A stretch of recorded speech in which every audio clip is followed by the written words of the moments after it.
तो आज हम स्लाइट अपेरी पे हैं। It is in the Sant Longowal institute of engineering and technology और मेरे साथ हैं Anamika Sharma. She is research scholar in the department of food engineering and technology. ये आज हमें बी हाइव और उस हाइव के अंदर जो फ्रेम होते हैं उसके बारे में बताएंगे। अनामिका प्लीज़।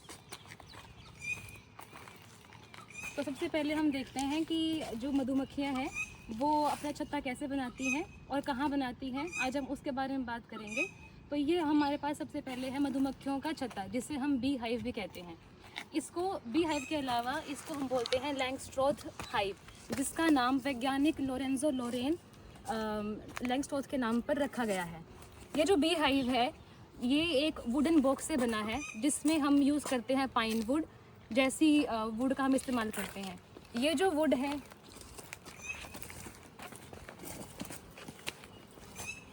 ये जो बी बॉक्स है, ये जो वुड का इस्तेमाल इसलिए किया जाता है ताकि जो मधुमक्खियां हैं उनको एक अनुकूल एनवायरनमेंट मिले, जिसकी वजह से इस बी बॉक्स का जो टेम्परेचर है वो भी रेगुलेट रहता है। इस बी बॉक्स के अंदर करीबन 10 फ्रेम्स पाए जाते हैं। जो एक फ्रेम होता है उसका जो स्ट्रक्चर है वो कुछ इस प्रकार है।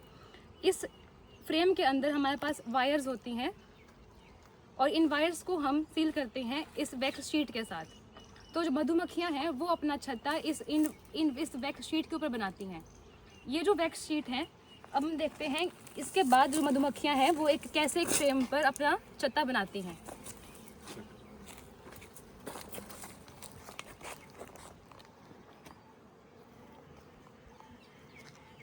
मधुमक्खियां अपना पूरा छत्ता इस फ्रेम के ऊपर बनाती हैं, जो बाद में ऐसा दिखता है।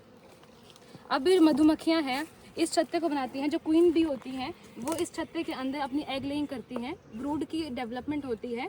और मधुमक्खियां जो वर्कर बीज होती हैं वो अपना नेक्टर और पोलन लाके इस हनी बी कॉम्ब के अंदर स्टोर करती हैं। जब वो नेक्टर लेके आती हैं तब वो उसको नीचे की तरफ से उसको स्टोर करना शुरू करती हैं, जो धीरे धीरे करके ऊपर मूव करता है। मधुमक्खियाँ जब 80% तक, उसके बाद मधुमक्खियाँ इन हनी कॉम्ब्स को सील करती हैं। जब ये सेल्स 80% सब सील हो जाते हैं तब हम बोलते हैं कि इन सेल्स के अंदर राइपन हनी इकट्ठा हो चुका है। फिर इस राइपन हनी को हम आगे यूज़ करते हैं। इस जो राइपन हनी होता है इसका जो मॉइस्चर कंटेंट है वो 18 से 20% तक होता है, जो कि FSSAI के द्वारा एक एक्सेप्टेबल लिमिट है हनी कलेक्शन की।